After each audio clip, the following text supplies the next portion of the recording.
Bo'pti onasi, men ketdim. To'xtang adasi. Ha, nima deysan?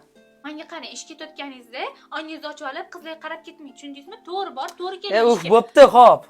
Gapimni eshitmaysiz, qarang lekin. Xo'p. Assalomu alaykum. Ha, va alaykum Men assalom. ketaman, yaxshi o'tiringlar. Bo'pti, yaxshi boribdi bolam. Voy, yana aql o'rgatyapsizmi, ha?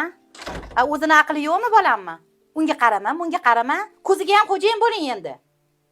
Voy, tavba qildim, ha? Tavba qildim, ha.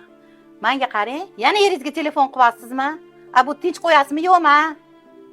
Bo'sh qoldi telefon. Boshqa ishingiz yo'qmi sizni? Rashqam qursin, ha? Eridan boshqa ishi yo'q bu qizni. Zo'msa ishlaring bo'lyaptimi? Ha, yaxshi, oyingiz yaxshimisiz? Rahmat, Xudoga shukr, rahmat. Ishlaringga baraka bersin, bolam. Ya, telefonni qo'ying joyiga. Eri ham telefonni tekshiradimi? Qatur o'tirgan bunda xotiningga? Xo'p, ona bo'ldi, xo'p. Adasi, chavotganingizda katta shokolad bor edi. Bo'pti, yaxshi ishlang. Yana eringiz bilan gaplashyapsizmi?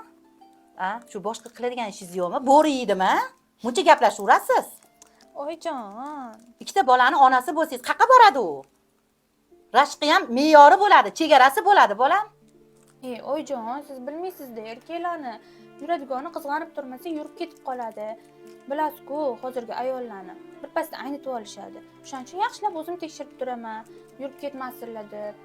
Qizg'anish bu gunoh emas-ku, oyijon.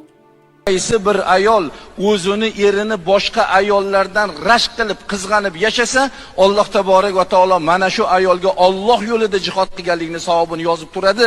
Bugun ayolingiz rashk qilyaptimi? Xudoga shukr qiling. Allohga hamd eting. Demak, qalbida borsiz. O'rningiz bor oilada. O'lib ketmaysanmi? Menga nima deysiz? Qo'lingizdan nima keladi?